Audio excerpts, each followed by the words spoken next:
Complete संविधान, complete Indian constitution series में हम आगे बढ़ते हैं, जहां पर हम कंप्लीट पॉलिटी यानी भारत की राज्य व्यवस्था और संविधान को कवर कर रहे हैं।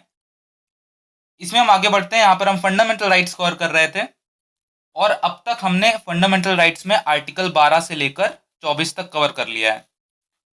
और इस क्लास में हम कवर करेंगे आर्टिकल 25, 26, 27, 28 यानी कि अनुच्छेद 25, 26, 27 और 28, जिनमें हम पढ़ेंगे धार्मिक स्वतंत्रता का अधिकार यानी कि धर्म की स्वतंत्रता का अधिकार। भारत के फंडामेंटल राइट्स मूल अधिकारों में कुछ मूल अधिकार दिए गए हैं, जिसमें से 25 से 28 के बीच धर्म की स्वतंत्रता का अधिकार दिया गया है। और जो लोग नए हैं उनको बता दिया जाए कि हर वीडियो के साथ हम प्रैक्टिस सेट देते हैं, जिसका डिस्क्रिप्शन बॉक्स में लिंक दिया है, तो आप डिस्क्रिप्शन बॉक्स के लिंक में क्लिक करके वेबसाइट में जाकर प्रैक्टिस को सॉल्व कर सकते हैं, because practice is very important. तो हम आगे बढ़ते हैं। पहला आर्टिकल है आज के वीडियो में आर्टिकल 25 यानी कि अनुच्छेद 25। अनुच्छेद 25 बात करता है अंतःकरण की और धर्म की अबाध रूप से मानने, आचरण और प्रचार करने की स्वतंत्रता। इसमें सबसे महत्वपूर्ण बात है अंतःकरण की स्वतंत्रता और दूसरी बात है धर्म की अबाध रूप से मानने की, आचरण और प्रचार करने की स्वतंत्रता। तो इसमें हर एक शब्द को अच्छे से समझना जरूरी है, क्योंकि तभी आप अपने इन अधिकारों को जान पाएंगे और एग्जाम में भी ये बहुत इंपॉर्टेंट है। पहली है अंतःकरण की स्वतंत्रता, जिसे इंग्लिश में बोलते हैं फ्रीडम ऑफ कंसाइंस, यानी धर्म के विषय में आंतरिक स्वतंत्रता। आंतरिक स्वतंत्रता का मतलब है धर्म के विषय में आपके मन में आप किसी भी तरह के विचार रख सकते हैं, आप धर्म को किसी भी तरीके से एक्सप्लेन कर सकते हैं, एक्सप्रेस कर सकते हैं। आपके जो धार्मिक विचार हैं वो आपके अपने हैं। तो धर्म के आपके जो आंतरिक विचार हैं, अंतःकरण की स्वतंत्रता है, वो आपको उपलब्ध है। जैसे कि ईश्वर के साथ अपने ढंग से आप अपने संबंध बना सकते हैं। तो आप भक्ति करना चाहें भक्ति कर सकते हैं, फिलॉसफी करना चाहें फिलॉसफी कर सकते हैं। आप जिस भी तरह की अंतःकरण मतलब कंसाइंस में धर्म को डिफाइन करना चाहते हैं, आप कर सकते हैं। दूसरा है मानने की स्वतंत्रता। आप किसी भी धर्म को मानने का अधिकार है आपको, आप किसी भी धर्म को भारत में मान सकते हैं, ये अधिकार आपको संविधान देता है। आप इस समय दुनिया में जो भी धर्म उपलब्ध है, आप उनमें से किसी भी धर्म को मान सकते हैं या फिर आप किसी भी धर्म को ना भी मान सकते हैं, ये अधिकार भी इसी में शामिल है। तो किसी भी धर्म को मानने का अधिकार और किसी भी धर्म को ना मानने का अधिकार। आप ये भी कह सकते हैं कि मैं किसी भी धर्म में नहीं मानता हूँ, मेरी अपनी विचारधारा है, मैं अपने तरीके से धर्म को देखना चाहता हूँ, समझना चाहता हूँ। तो ये सारे अधिकार, इतनी स्वतंत्रता आपको भारत में मिलती है कि आप धर्म को ना मानने का अधिकार भी प्रकट कर सकते हैं। इसके अलावा आप अपने धार्मिक विश्वास और आस्था है, इसका सार्वजनिक रूप से बिना भय के घोषणा करने का अधिकार भी आपको मिलता है। तो आप आपके जो धार्मिक आस्था है, आपके जो विश्वास है, आप बोल सकते हैं, किसी को भी बता सकते हैं, आप उसको डिस्कस कर सकते हैं, सार्वजनिक रूप से आप लोगों से उसके बारे में अपने विचार प्रकट कर सकते हैं। तो इतनी तरह की धर्म की स्वतंत्रता आपको अवेलेबल है। आप भारत के अंदर धर्म जो है वो आप पूर्ण रूप से स्वतंत्र होकर फॉलो कर सकते हैं। इसके अलावा है आचरण का अधिकार, यानी कि धार्मिक परंपराओं के आचरण समारोह करने का अधिकार। तो जितने भी धर्म है, आप कोई भी धर्म मानते हैं तो उसके अंदर कुछ परंपराएं होती हैं, कुछ आचरण होते हैं, कुछ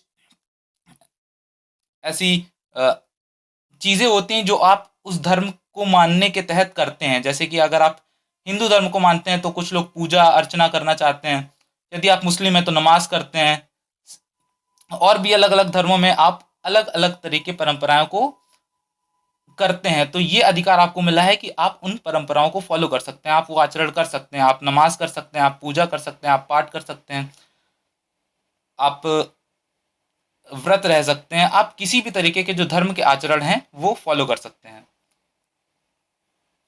और है प्रसार का अधिकार। आप धर्म को मानते हैं तो आपके पास ये भी अधिकार है कि आप उस धर्म की जो विशेषताएं हैं वो लोगों के सामने प्रकट करें, आप उसका प्रसार भी कर सकते हैं। तो अपनी धार्मिक आस्थाओं का अन्य को प्रचार प्रसार करने का अधिकार और अपने धर्म के सिद्धांतों को प्रकट करने का अधिकार आपको मिलता है। लेकिन इसमें महत्वपूर्ण चीज क्या है कि जबरन आप किसी के धर्म का परिवर्तन नहीं कर सकते हैं, क्योंकि धर्म जो है वो अंतःकरण की चीज है और अंतःकरण की स्वतंत्रता भी मिली है। तो अगर आप किसी का जबरदस्ती धर्म परिवर्तन करते हैं तो वो उसकी अंतःकरण की स्वतंत्रता के खिलाफ होगा। तो आप अपने धर्म के सिद्धांत को प्रकट तो कर सकते हैं, आप उसे बोल तो सकते हैं कि मेरे धर्म का ये सिद्धांत है। अगर उसका मन होगा तो आपके धर्म को स्वीकार करेगा, आपके धर्म को वो मान्यता देगा, लेकिन जबरदस्ती आप किसी के साथ नहीं कर सकते हैं। ये उसकी अंतःकरण की स्वतंत्रता के खिलाफ है। आप ये उसके ऊपर अब छोड़ दीजिए कि वो किस तरीके से उस पर रिएक्ट करता है। इसके अलावा ये अधिकार जो है वो सभी व्यक्ति हैं, चाहे वो नागरिक हो चाहे गैर नागरिक, सबके लिए उपलब्ध है। तो ये व्यक्तियों को उपलब्ध है, चाहे वो नागरिक हो चाहे वो गैर नागरिक। लेकिन हर अधिकार जो है वो कोई भी अधिकार बहुत एब्सोल्यूट नहीं, जैसे कि 25 से 28 है वो भी एब्सोल्यूट नहीं है।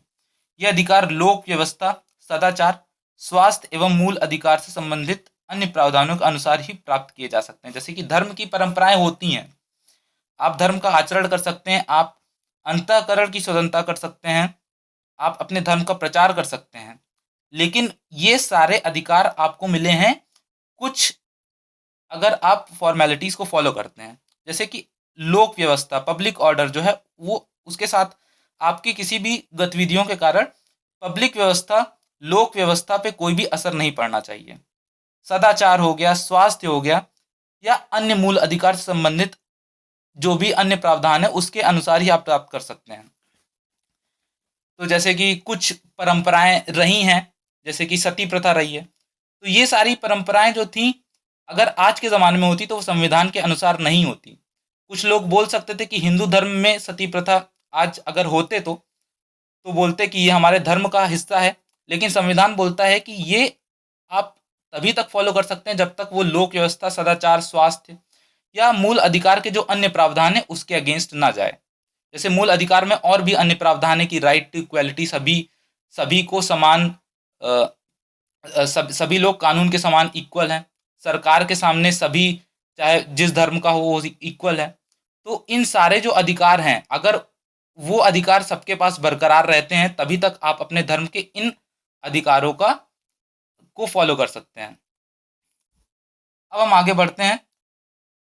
राज्य को कुछ अनुमति भी मिली है इस आर्टिकल 25 में, जैसे कि धार्मिक आचरण की अनुमति है कि धार्मिक आचरण से संबंध किसी भी आर्थिक, वित्तीय, राजनैतिक या अन्य लौकिक क्रियाकलाप का विनियमन या निर्बंधन करे। तो धार्मिक आचरण संबंधित कोई भी आर्थिक, वित्तीय या राजनैतिक, पॉलिटिकल या लौकिक क्रियाकलाप होता है तो राज्य उसको उसका विनियमन कर सकता है। और सामाजिक कल्याण और सुधार के लिए या सार्वजनिक प्रकार की हिंदुओं की धार्मिक संस्थाओं को हिंदुओं के सभी वर्गों और अनुभागों के लिए खोलना। तो सामाजिक कल्याण के लिए हिंदुओं की धार्मिक धार्मिक संस्थाएं हैं तो उसे हिंदुओं के सभी वर्गों और अनुभागों के लिए खोलने की भी अनुमति सरकार को दी गई है। वो इसलिए दी गई है क्योंकि भारत में जिस प्रकार की व्यवस्थाएं थी जहाँ पर कुछ वर्गों के लिए ही सिर्फ धार्मिक संस्थाएं खुली थी, तो आज़ाद भारत में इन सारी व्यवस्थाओं को अंत किया गया और सरकार को यह अनुमति दी गई कि अगर सामाजिक कल्याण के हेतु वो ऐसा करना चाहती कि कोई भी हिंदू की धार्मिक संस्था है तो उसे हिंदुओं के सभी वर्गों के लिए खोलना चाहती है तो वो कर सकती है। ऐसा करने में कोई भी धर्म ये नहीं बोल सकता है कि वो हमारी धार्मिक स्वतंत्रता के अधिकार का हनन कर रहे हैं। यहाँ पर कुछ चीज़ें गौर करने लायक हैं कि हिंदुओं में यहाँ पर सिख, जैन और बौद्ध भी सम्मिलित हैं।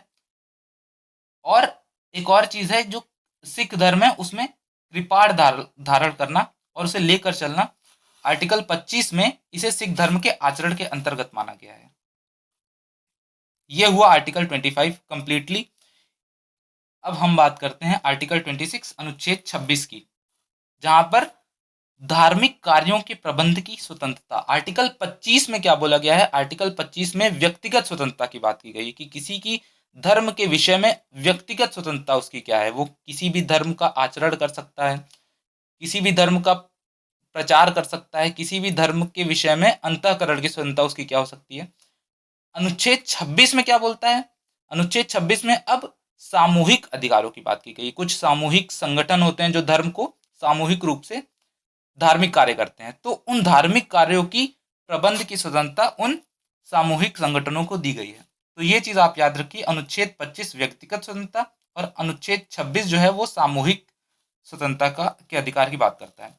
इसमें पढ़ते हैं, इसमें है लोक व्यवस्था सदाचार के अधीन रहते हुए प्रत्येक धार्मिक संप्रदाय या उसके किसी अनुभाग को। तो यहाँ पर क्या है? धार्मिक संप्रदाय या किसी अनुभाग को, यानी सामूहिक स्वतंत्रता। इसको क्या मिला है? धार्मिक और पूर्त प्रयोजनों के लिए संस्थाओं की स्थापना और पोषण करने का, अपने धर्म विषयक कार्यों का प्रबंध करने का, जंगम और स्थावर यानी चल एवं अचल संपत्ति के अर्जन और स्वामित्व का, और ऐसी संपत्ति का विधि के अनुसार प्रशासन करने का अधिकार होगा। तो एक एक करके समझते हैं। धार्मिक और पूर्त प्रयोजनों के लिए संस्थाओं की स्थापना और पोषण करने का, तो ऐसा कोई भी अनुभाग है, धार्मिक संप्रदाय है, वो धार्मिक और पूर्त, पूर्त यानी चैरिटेबल, तो चैरिटी या धार्मिक कार्य के लिए अगर कोई भी संस्थाओं का स्थापना करना चाहता है, वो किसी भी संस्था का स्थापना करना चाहता है और उसका पोषण करना चाहता है, तो उसे ये अधिकार मिलते हैं आर्टिकल 26 के अंतर्गत।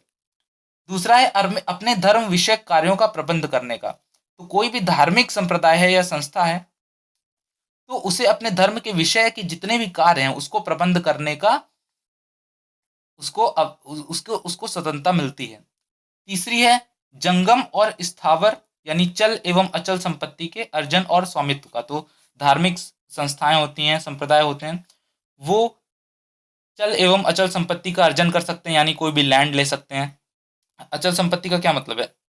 कोई भी जमीन ले सकते हैं, वहां पर कोई भी संस्था बना सकते हैं, अपने कार्य का वहां पर वो साथ रह सकते हैं। चल संपत्ति भी अर्जन कर सकते हैं वो, जैसे कि धन का अर्जन कर सकते हैं। और इसके अलावा ऐसी संपत्ति का विधि के अनुसार प्रशासन करने का, तो उन्होंने संपत्ति अर्जित कर लिया, अब उसका प्रशासन करने का भी उनको अधिकार है।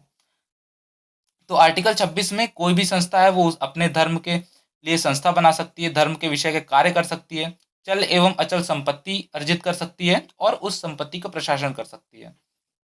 आर्टिकल 26 का एक महत्वपूर्ण अभी केस आया था सबरीमाला, जो कि एक काफी कंट्रोवर्शियल केस था। उसमें क्या था? उसमें यह था कि समस्या ये थी कि जो धार्मिक संस्था थी वो बोल रही थी कि जो सबरीमाला का मामला है, जहां पर महिलाओं को एंट्री नहीं मिल रही थी टेम्पल के अंतर्गत, तो वो धार्मिक संस्था बोल रही थी ये हमारा पर्सनल मामला है। आर्टिकल 26 के अंतर्गत हमें स्वतंत्रता मिलती है कि हम अपने धर्म के विषय के कार्यों का प्रबंध कर सकते हैं, तो ये हमारी पर्सनल लिबर्टी है, हमारे अधिकार है कि हम महिलाओं की एंट्री पर रोक लगा सकते हैं। लेकिन सरकार बोल रही थी कि आपका जो ये अधिकार है वो बाकी के जो आर्टिकल्स हैं, जहाँ पर आर्टिकल 14 हो गया, जो आर्टिकल 14 से 18 के बीच राइट टू इक्वालिटी, यानी जो इक्वालिटी की बात की गई है, जहां पर महिलाओं और पुरुषों के बीच इक्वालिटी की बात की गई है, उसका कहीं तो हनन नहीं कर रहा है आपका ये जो आर्टिकल 26 के अंतर्गत धर्म की स्वतंत्रता का अधिकार है। तो इसी का मामला था सबरीमाला का, और उस पर जजमेंट आ चुका है। आगे बढ़ते हैं। अनुच्छेद 26 ये सामूहिक धार्मिक अधिकारों की रक्षा करता है। ये अभी तक हम पढ़ चुके हैं कि ये सामूहिक धार्मिक अधिकारों की रक्षा करता है। उच्चतम न्यायालय ने इसमें कुछ बात कही है कि जो धार्मिक संप्रदाय हैं, अब हर धार्मिक संस्था धार्मिक संप्रदाय नहीं हो सकती है। उच्चतम न्यायालय ने बोला है कि जो धार्मिक अगर संप्रदाय हैं तो वो अगर 3 शर्तें पूरी करेंगे तभी उन्हें आर्टिकल 26 के अंतर्गत धार्मिक संप्रदाय माना जाएगा। तो अगर कोई भी संस्था है, अगर वो ये जो दी गई हैं 3 शर्तें इन्हें मानती है, तो उसे धार्मिक संप्रदाय का दर्जा दिया जाएगा। कौन सी 3 शर्तें हैं? यह व्यक्तियों का समूह होना चाहिए जिनकी विश्वास व्यवस्थाएं उनकी आत्मिक शांति के लिए अनुकूल हो। ये व्यक्तियों का समूह हो जिनकी जो बिलीफ सिस्टम है, विश्वास व्यवस्थाएं हैं, उनकी आत्मिक शांति के लिए अनुकूल हो। एक सामान्य संगठन होना चाहिए इनका, और इनका एक विशिष्ट नाम होना चाहिए। तो ये अगर 3 शर्तें फॉलो करती है कोई भी संस्था, धार्मिक संस्था, तो वो धार्मिक संप्रदाय मानी जाएगी। इसके अंतर्गत उच्चतम न्यायालय ने बोला है कि जो रामकृष्ण मिशन है और आनंद मार्ग है वो हिंदू धर्म के अंतर्गत धार्मिक संप्रदाय हैं, लेकिन अरविंदो सोसाइटी जो है वो धार्मिक संप्रदाय नहीं है। ये रहा आर्टिकल 26 जो कि सामूहिक धार्मिक अधिकार की बात करता है। अब हम बात करते हैं अनुच्छेद 27 की, आर्टिकल 27 की। ये है किसी विशिष्ट धर्म की अभिवृद्धि के लिए करों के समुदाय के बारे में स्वतंत्रता। इसमें हम डिटेल में पढ़ते हैं। किसी भी व्यक्ति को किसी विशिष्ट धर्म या धार्मिक संप्रदाय की अभिवृद्धि या पोषण में व्यय करने के लिए करों के समुदाय हेतु बाध्य नहीं किया जाएगा। इसका मतलब क्या है? अर्थात राज्य कर के रूप में एकत्रित धन को किसी विशिष्ट धार्मिक उत्थान एवं रखरखाव के लिए व्यय नहीं कर सकता है। अगर इसका मतलब यह है कि सरकार अगर आपसे टैक्स लेती है तो वो किसी भी पार्टिकुलर किसी एक विशिष्ट धर्म को बढ़ावा देने के लिए उसका उपयोग नहीं कर सकती है। अगर सरकार ने आपसे टैक्स लिया है तो किसी वो पर्टिकुलर किसी एक विशेष धर्म को प्रमोट करने के लिए उसका उपयोग नहीं कर सकता। इसी में इसमें क्या बोला गया है? इसमें बोला गया है कि आपसे सरकार ये नहीं बोल सकती है कि हमें ऐसा टैक्स दीजिए जिसे हम किसी विशिष्ट धर्म के प्रमोशन के लिए उपयोग करेंगे। तो सीधे से मतलब इसका यह है कि आपके द्वारा जो कलेक्ट किया गया टैक्स है सरकार के द्वारा, वो किसी विशिष्ट धर्म के प्रमोशन के लिए वो यूज नहीं कर सकती है। करों का प्रयोग सभी धर्मों की उन्नति एवं रख रखाव के लिए किया जाएगा। तो जो टैक्स कलेक्शन किया गया है वो किसी एक विशिष्ट धर्म के उपयोग के लिए तो नहीं किया जा सकता है, लेकिन अगर सरकार चाहे तो सभी धर्मों की समान रूप से उन्नति एवं रख रखाव के लिए उस कर का उपयोग कर सकती है। तो सीधे से मतलब है सरकार जो टैक्स कलेक्ट करती है वो चाहे तो सभी धर्मों के रख रखाव के लिए यूज कर सकती है, लेकिन अगर वो चाहे कि हम किसी एक विशिष्ट धर्म को प्रमोट करेंगे तो ये आर्टिकल 27 के अंतर्गत पॉसिबल नहीं है, क्योंकि भारत एक धर्मनिरपेक्ष राज्य है, एक सेक्युलर राज्य है। अगर ऐसा सरकार करती है तो वो धर्मनिरपेक्षता के इस सिद्धांत के अगेंस्ट होगा। कर नहीं लिया जाएगा लेकिन शुल्क ली जा सकती है।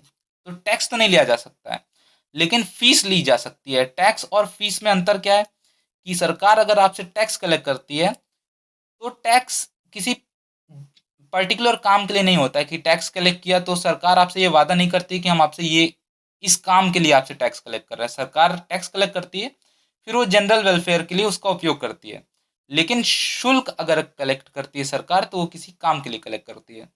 जैसे अगर किसी आप कुंभ के मेले में गए तो वहां पर अगर सिक्योरिटी के लिए कुछ फीस आपसे कलेक्ट की गई तो वो किसी कार्य के लिए आपसे कलेक्ट की गई है फीस। तो इस तरह के फीस आपसे कलेक्ट की जा सकती है। जैसे कि तीर्थ यात्रियों से सुविधाएं एवं सुरक्षा मुहैया कराने हेतु शुल्क लिया जाता है। तो यहाँ पर शुल्क लिया गया है किस लिए? तीर्थ यात्रियों को एक सर्विस दी जा रही है सुविधाएं एवं सुरक्षा मुहैया कराने के लिए। तो टैक्स नहीं लिया जा सकता है, लेकिन क्या ली जा सकती है?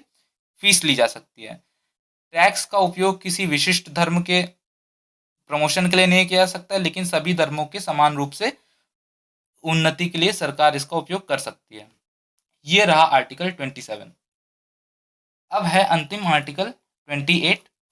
यहाँ पर है कुछ शिक्षा संस्थानों में धार्मिक शिक्षा या धार्मिक उपासना में उपस्थित होने के बारे में स्वतंत्रता। तो शिक्षा संस्थान जो है उसमें धार्मिक शिक्षा या अगर धार्मिक उपासना दी जा सकती है, नहीं दी जा सकती है, कोई उसमें उपस्थित होगा नहीं होगा, इन सारे विषय में के बारे में आर्टिकल 28 में बात की गई है। तो इसके अंतर्गत 4 प्रकार के संस्थान डिफाइन किए गए हैं। पहला, ऐसे संस्थान जिनका पूरी तरीके से रख रखाव राज्य करता है, जो पूरी तरीके से राज्य निधि से पोषित होते हैं, जैसे कि सरकारी विद्यालय होते हैं, सरकारी स्कूल्स जो होते हैं वो इस तरह की कैटेगरी में आते हैं। इन सारे संस्थानों में धार्मिक निर्देश जो शिक्षा होती है वो पूर्णतः प्रतिबंधित होती है। यहाँ पर किसी प्रकार की धार्मिक शिक्षा नहीं दी जा सकती है। दूसरे संस्थान होते हैं जिनका प्रशासन राज्य करता है, लेकिन उनकी स्थापना किसी विन्यास या न्यास के तहत होती है जिनके अनुसार उस संस्था में धार्मिक शिक्षा देना आवश्यक हो। तो कुछ ऐसी संस्थाएं होती हैं जो धार्मिक शिक्षा देने के लिए बनाई जाती हैं, उनकी बात इस सेकंड नंबर में की जा रही है। यहाँ पर धार्मिक शिक्षा की अनुमति है, क्योंकि ये धार्मिक शिक्षा के हेतु ही बनाई जा रही हैं, तो यहाँ पर धार्मिक शिक्षा दी जा सकती है। तीसरे हैं राज्य द्वारा मान्यता प्राप्त, और चौथे हैं ऐसे संस्थान जो राज्य द्वारा वित्त सहायता प्राप्त कर रहे हो। तो जो राज्य द्वारा मान्यता प्राप्त जैसे कि प्राइवेट स्कूल्स होते हैं, और ऐसे संस्थान जो राज्य द्वारा वित्त सहायता प्राप्त कर रहे हैं, तो कुछ एडेड स्कूल्स भी होते हैं जिन गवर्नमेंट एड मिलते हैं। तो ऐसे तीसरे और चौथे प्रकार के जो संस्थान है, यहाँ पर स्वैच्छिक आधार पर धार्मिक शिक्षा की अनुमति है। अर्थात धार्मिक शिक्षा की अनुमति है, परंतु किसी व्यक्ति को उपस्थित या भाग लेने के लिए बाध्य नहीं किया जाएगा। तो धार्मिक शिक्षा वहां पर दी जा सकती है, लेकिन किसी को उस शिक्षा में उपस्थित या भाग लेने के लिए आप बाध्य नहीं कर सकते हैं। अगर उसकी मर्जी होगी तो वो उस शिक्षा को ग्रहण करेगा, उसमें उपस्थित होगा। अगर उसकी मर्जी नहीं है तो वो उसमें अनुपस्थित होने के लिए स्वतंत्र है। अगर वो अवयस्क है, अगर वो एडल्ट नहीं है, तो उस मामले में उसके संरक्षक की सहमति लेना जरूरी है कि वो उपस्थित होगा या नहीं। ये हुआ आर्टिकल 28। तो इस वीडियो में हमने आर्टिकल 25 से लेकर 28 तक पूरी बात की है, जहां पर धर्म की स्वतंत्रता के अधिकार कंप्लीटली कवर हो चुका है। अब इस वीडियो को पढ़ने के बाद आप आर्टिकल 25 से 28 में अगर कोई भी क्वेश्चन आता है तो आप उसे ईजिली सॉल्व कर सकते हैं, इस बात की मैं गारंटी देता हूँ।